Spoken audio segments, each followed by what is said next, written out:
Fala aí pessoal, tudo bem? Aqui é Wagner Fonseca, especialista em Linux. E no vídeo de hoje a gente vai falar sobre como é o processo de boot no Linux. Vamos entender um pouco como é que funciona essa questão de colocar o sistema no ar. Talvez você já conheça um pouco disso, então já conheça bem, mas vamos dar uma revisada, vamos entender legal como é que esse processo funciona. Então, vamos para o vídeo, que é o que interessa. Vou colocar aqui a apresentação. Beleza. Então vamos lá, como é que funciona o processo de boot no Linux, tá? O processo de boot, ele segue uma lógica. O processo de boot é atual. Não vou me ater como ele bootava 5, 10, 15 anos atrás. Vamos falar do que é hoje, do que vai ser daqui para frente, na maioria dos casos. O processo de boot no Linux, ele vai trabalhar tanto pela BIOS, que ainda existe muita BIOS por aí, tá? E não sei até quando ela vai durar, porque ela é ruim. A BIOS é um sistema de inicialização, né? O Basic Input Output System. Muito ruim, tá? O Enhanced Firmware, o EFI, veio para resolver vários problemas da BIOS. A BIOS só endereça 4 partições primárias, então você tem que criar aquela estendida e dentro da estendida criar as outras. Você não pode endereçar mais do que 4 partições por uma BIOS.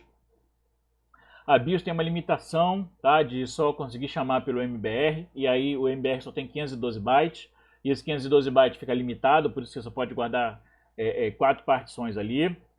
E o espaço para as partições é 16 bytes para cada uma. Os 440 e poucos bytes que sobram ficam disponíveis para carregar um sistema operacional. E aí, o gerenciador de boot, né, que vinha ali, ele só podia ser endereçado até o cilindro 1024.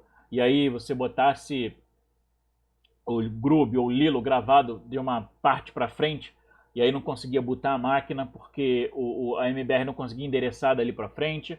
Então você tinha que fazer a partição boot no início, por isso que era obrigatório antigamente ter uma partição /boot no início. Depois isso foi vencido, né? Na verdade eles gravam só o endereço do arquivo no início do disco e o resto fica depois. O kernel não podia ficar gravado depois do cilindro 1024, só para você ter uma ideia.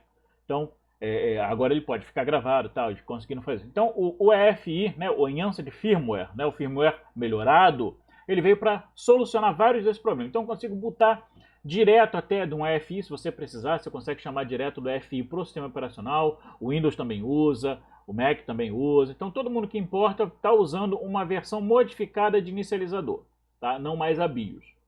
Mas digamos que você vai lidar com ela. Então o que acontece quando a gente tem aí esse processo de boot no Linux? Então você tem o BIOS, né? A BIOS, né? O sistema básico de entrada e saída, ou EFI, e esse cara vai chamar um gerenciador de boot. Se a gente estiver tratando de Linux, né? Esses Linux é mais usado para pendrive botável, essas coisas. Vamos falar de Grub ou Lilo. Na verdade, o Lilo ninguém tem uma base cada vez menor de usuários, né? O Grub, o grande unifier de bootloader, é o cara que conquistou o espaço e tomou a vaga do principal bootloader usado em Linux. Inclusive, até em Live CD e tudo mais, eles usam Grub. Então, ele vai chamar um gerenciador de boot, que é um cara que tem instruções de como carregar um kernel. Não é só kernel, pum. Como ele vai carregar esse kernel, tá? Seja o Grub ou o Lilo, carregou o kernel e aquilo que o kernel precisa, muitas vezes o kernel ele vai precisar de chamar mais alguém, e aí vai carregar o processo de inicialização. E aí são outros 500. Já foi o sysv init, alguns usaram uma modificação do BSD init, já tem uns que usam o OpenRC, já foi o upstart, né? A Canonical usou, criou o upstart para lidar com o problema do sysv, o OpenRC usado pelo Gentoo, tá? Mas hoje a maioria usa o systemd, né? Substitui o processo init pelo systemd. O processo init, o cara com esse nome, continua sendo o processo de número 1. Mas o systemd veio como sistema de inicialização, entre outras coisas. Goste ou não, ele está aí. Então, ele vai lidar com o sistema. A gente pode falar nisso no outro momento, se vocês quiserem, deixa um comentário aí, a gente falar do systemd. Vamos falar hoje do boot. Então, carregou ali a parte do hardware da máquina, o sisteminha que está no hardware da máquina, da placa-mãe, BIOS ou EFI, carregou, tá? Ele vai chamar o bootloader ali, o Grub ou Lilo. O Grub ou Lilo, eles vêm, como eu disse, como instruções de como carregar um kernel, tá? Então ele vem a instrução seguinte lá, na parte tal do disco, tá? Esse disco é endereçado às vezes fisicamente, partição 1, partição 2, disco 1, partição 2, disco 3, partição 3, disco 1, o que for. Ele vem endereçado fisicamente ali, e lá tem uma instrução de carregue esse cara como. E aí ele vai ser carregado com uma instrução de qual processo init ele deve utilizar algumas vezes. Ele vai ser carregado dizendo, olha, a partição raiz que você vai ter que trabalhar depois de carregar esse cara é a partição tal, deve SDA, deve SDB, deve SDD, que seja. Ele vai ser carregado dizendo com qual opção esse kernel deve ser carregado. Não carregue a CPI, carregue a CPI. Não carregue VGA, carregue módulo VGA, carregue uma resolução tal de sistema. Então você tem parâmetros, instruções que você dá ao kernel, não é só carregar um kernel. Você dá instruções para que ele carregue da melhor forma. Muitas vezes certos hardwares não suportam funções nativas, então você vem desabilitando essas funções ou habilitando algumas para melhorar o desempenho no boot. Tá? Ele vai carregar o kernel. Esse kernel pode vir atrelado a um initrd. Initrd, tá? Para quem não sabe, é um arquivo que é carregado no boot junto com o kernel, que vai ocupar a mesma área do kernel, que geralmente são os drivers, os módulos, né? Como a gente diz aqui no mundo Linux. Os módulos, né? Quando eu falo módulo, faço uma associação, não é 100% exata, mas com a palavra driver, você que está vindo do mundo Microsoft, com a palavra driver, é um software, tá? Que ensina o kernel alguma coisa. O driver de ST3 a ST4 ensina o kernel a lidar com ST3 a ST4. O driver de VFAT ensina o kernel a lidar com FAT32. O driver de NTFS ensina o FAT a lidar com NTFS. Como o driver de vídeo ensina o kernel a lidar com a minha placa de vídeo. Então, alguns desses drivers são tão importantes que sem eles o sistema não inicia. E se ele não é um driver que está já no arquivo do kernel, que foi compilado para estar dentro do kernel, ele vai ser um problema na hora do boot, porque o kernel não tem aquela informação, mas precisa dela para iniciar.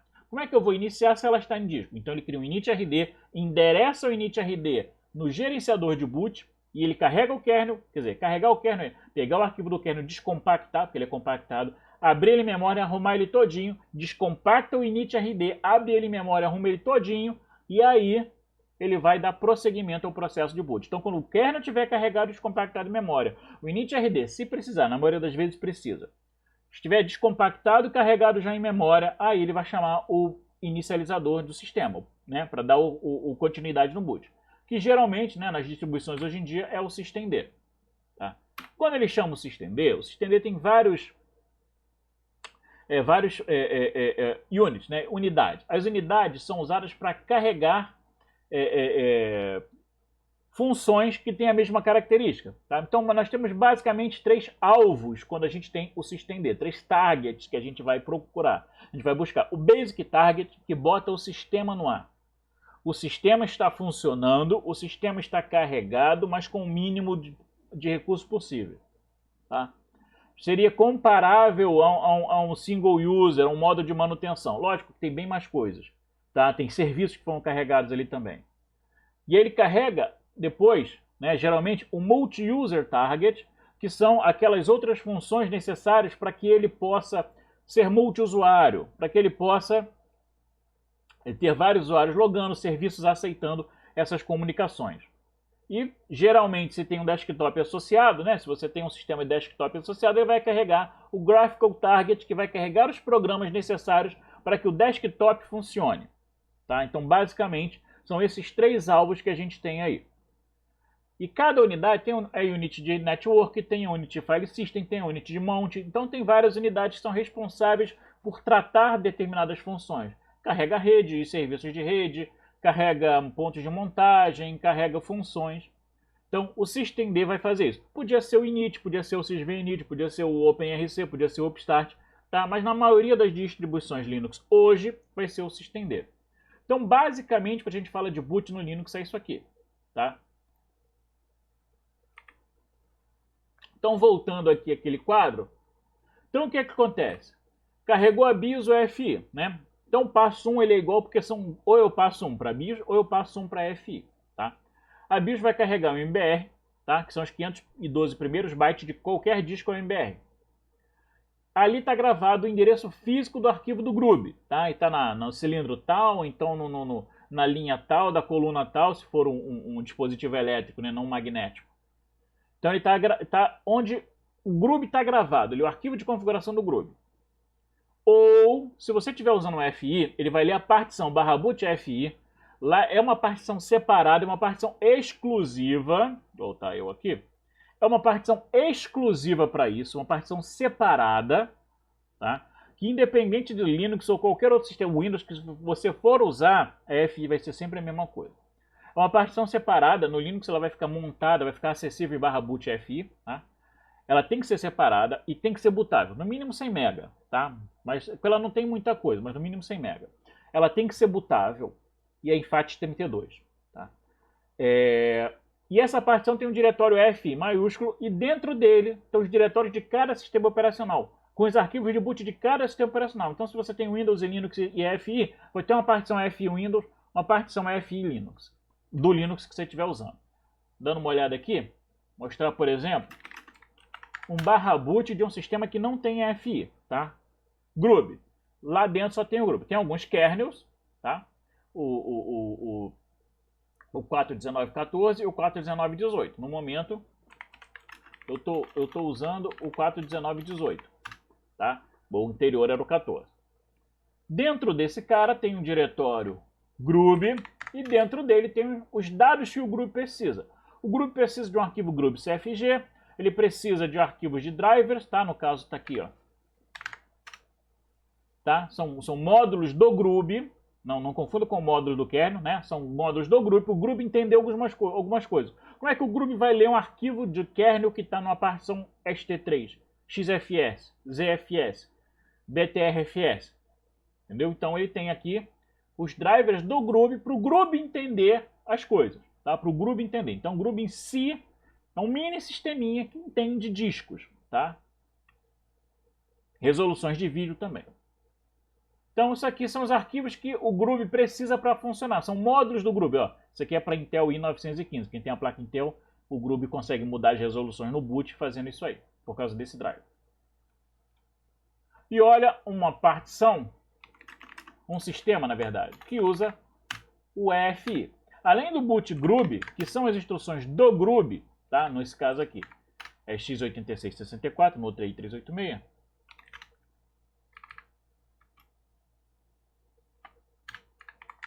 Tem uma partição de EFI. Tá?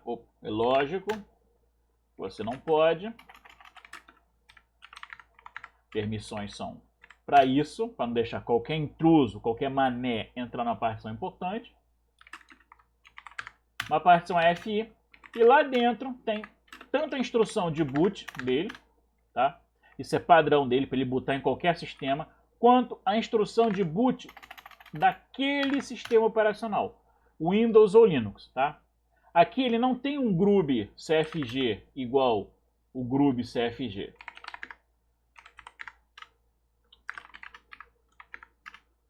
Ele tem a instrução básica de como chegar no /boot grub, do grub CFG, tá?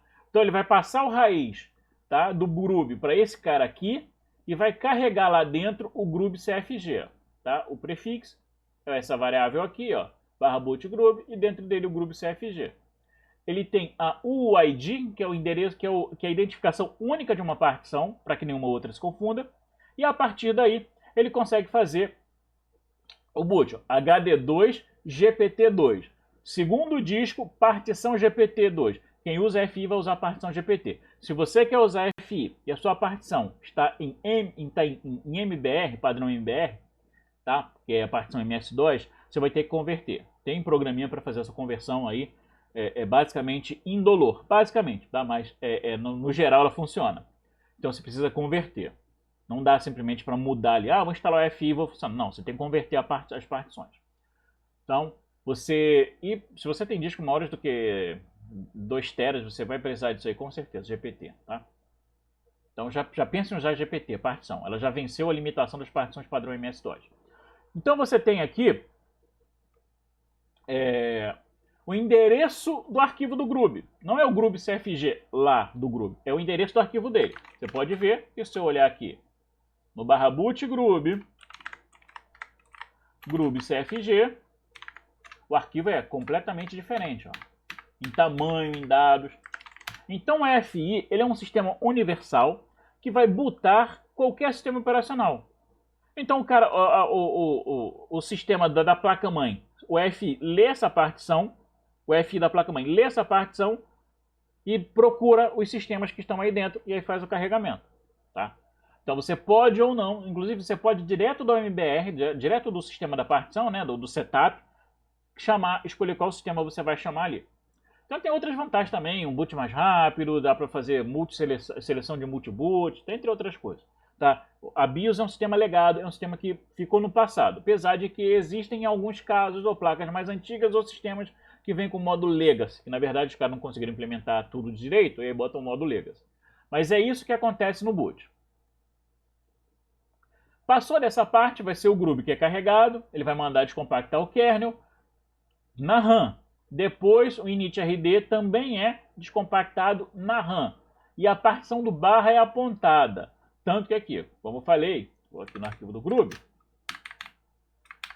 instrução aqui, ó, Linux, que é o meu kernel, qual kernel eu quero carregar, qual é a partição raiz, para não ter aquele problema da parte, aí tirei o disco do primeiro SD, do SDA, né, do disco SATA e botei no segundo SATA, e mudou o nome do disco, de SDA para SDC. Para não ter esse problema, ele vai pela UID. Identificação única, não interessa em que parte esse disco esteja plugado, inclusive se esse disco estiver plugado na porta USB, ele vai ser sempre reconhecido como esse cara aqui, porque ele tem essa identificação que é única. Read Only, Splash, que você quer ver telinha no boot, né? Aquelas telinhas que mascaram as letrinhas do boot. Quiet, não mostra mensagem de erro. Deixa o virtual terminal sem acesso, você não pode mexer no virtual terminal enquanto carregar o boot. E qual é o initRD? InitRD não tem parâmetro, simplesmente carrega. Tá? Então aqui são instruções do Groove como carregar o kernel e como carregar o initRD. O kernel já na memória, já descompactado, com o initRD, ele mapeia todo o hardware durante o boot. Tá? Então quem mapeia o seu hardware é o kernel que conhece o seu hardware. Se o kernel não mapear o hardware basicamente não existe, por isso que a gente tem os módulos do kernel que vem dentro dele, os módulos do kernel que são compilados para ele, mas são carregados depois, e os módulos do kernel que são compilados para ele são carregados no boot dentro do initRD. Não estão dentro do kernel, mas são carregados junto com ele. E aí sim ele vai chamar o sistema de inicialização. E aí o systemd, no caso, como eu falei, toda distribuição mais atual usa o systemd. Ele vai ser carregado, vai chamar o target correspondente. Se for um servidor, geralmente ele carrega o basic e o multitarget. Se for um desktop, vai carregar o basic, o multitarget e o graphical target, tá? E vai carregar todos esses caras aqui. Carregou o systemd, tá? Carregou o systemd e ele vai carregando e libera o sistema para alguma coisa, tá? O liberar o sistema para alguma coisa é que terminou o processo de inicialização, tá? O sistema do systemd terminou de carregar as unidades que ele precisava, os targets que ele precisava e passou a entregar um sistema para alguma coisa. Essa alguma coisa pode ser. Se for um servidor, ele carregou os serviços, carregou o multi-user, e os serviços começaram a trocar dados. O seu servidor web, seu servidor de e-mail, o seu servidor de monitoração, o que seja, o seu DHCP. Ou ele terminou de carregar o processo todo e entregou um sistema gráfico para que alguém logue nele. Ou um sistema texto para que alguém logue nele. Você loga no sistema e faz alguma coisa. Ou o sistema gráfico, você loga e começa a usar os programas gráficos que você usa. Então, o sistema, o boot no Linux, tá? O processo de boot do Linux, ele é assim.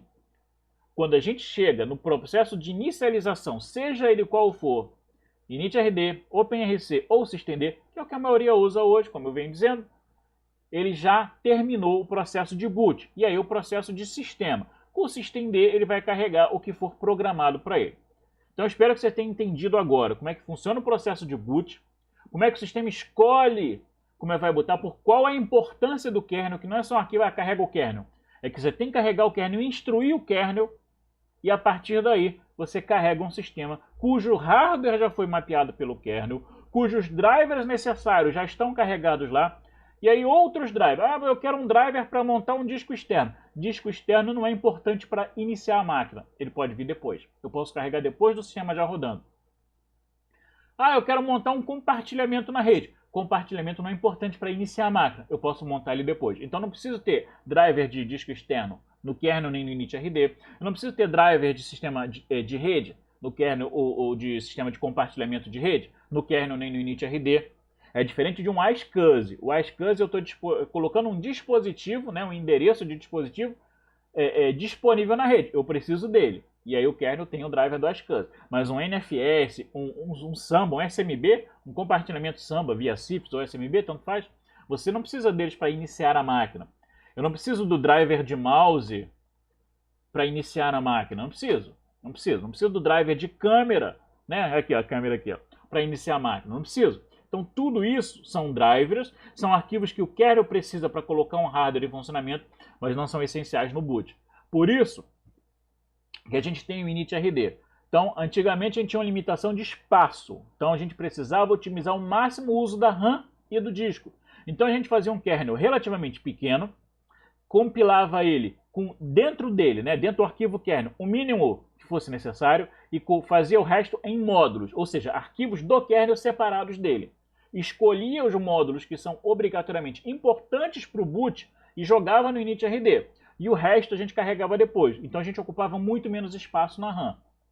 Só que com o crescimento do sistema de armazenamento, isso ficou desnecessário. Hoje você tem no mínimo, tá? 1 GB de RAM, no mínimo. Então 1 GB de RAM é muita coisa. Um kernel carregado na RAM, ele não ocupa nada disso. Ocupa nem 10% disso. Então eu não tenho essa preocupação com espaço físico. O initrd então não ocupa. Então hoje em dia a gente não tem tanta preocupação em fazer um kernel mínimo. A não ser sistemas específicos, como Raspberry Pi, por causa de uso, né? Alguns sistemas que rodam em Linux, que rodam em sistemas embarcados, hardware específico, o seu roteador wireless, o seu GPON ali da sua internet fibra. Então esses caras, que a maioria da sua televisão, o seu Smart TV, eles rodam Linux, eles são feitos com um kernel específico, um kernel, né, voltado para aquilo ali. Então eles tiram tudo que não precisa e deixam o kernel com o mínimo para que ele ocupe o mínimo de espaço. Mas não são equipamentos que você tem uma mudança de hardware, uma adição de hardware, uma mudança de configuração tão grande que justifique um kernel que você possa ficar mexendo nele o tempo todo. Mas kernel para sistemas operacionais PC, né, ou outros sistemas PC que eu falo, i386 para cima, né, que é PC padrão Intel, digamos assim, ou ARM, ou Spark, né, ou IA64, né, que é o Itanium e tal, esse cara não precisa se preocupar com fazer um kernel mínimo, como a gente fazia antigamente. Então o kernel de hoje em dia ele já é um pouco maior, né, o arquivo do kernel em si, porque ele já cobre mais coisas. Por exemplo, aqui o meu.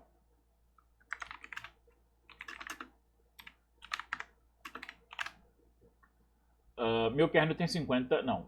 Meu kernel tem 12 MB, tá? E o meu initrd 50. A gente chegou ao ponto do kernel ser menor do que os drivers associados. E se eu tiver paciência, isso porque esse é o kernel que vem com o sistema. Tá? Ele é low latency porque eu quero ele menor latência. Eu quero dar ênfase à tarefa que eu estou agora. Quando ele é latência normal, ele procura dividir, né, o trabalho. Low latency, ele é um kernel que você tenta dar mais atenção ao processo atual, tendo menos latência de transmissão, tá? Entre os barramentos. No caso, para você ver, o initrd ele é maior do que o kernel. Se eu fosse compilar esse kernel especificamente para essa máquina, hoje em dia, como eu falei, não tem necessidade de fazer isso porque o hardware de processamento é muito grande e o hardware de memória é grande. Com certeza eu teria um kernel de 25 a 30 megas e não teria initrd. Por exemplo, se eu fosse um kernel chamado monolítico, onde tudo é dentro do kernel. Se eu fosse fazer um kernel modular, eu teria um kernel de 15, 16 megas aí e uns 7 a 10 megas de initrd. Porque eu ia fazer só aquilo que eu preciso que seja carregado no boot junto com ele. E lembrando que quando você tem drivers de hardware proprietário, como placas de vídeo, né, 3D, entre outras coisas, você vai ter que ter um initrd. Porque aquele driver em si não existe dentro do kernel. Ele tem que ser compilado e carregado com o kernel no boot. Ele não existe no kernel. Por isso você sempre vai ter o uso de um initrd para a maioria dos hardwares de PC. Principalmente para carregar suporte a drivers que não existem no kernel e são essenciais no boot, como placa de vídeo, por exemplo. Então espero que você tenha entendido a importância do boot no Linux e como ele funciona. Não esquece de clicar aqui no sininho, né, se inscrever no canal se você não está inscrito e procurar nas redes sociais para a gente bater um papo de Linux aí. Porque, como eu digo, vamos falar de Linux, que é o que interessa. Até a próxima!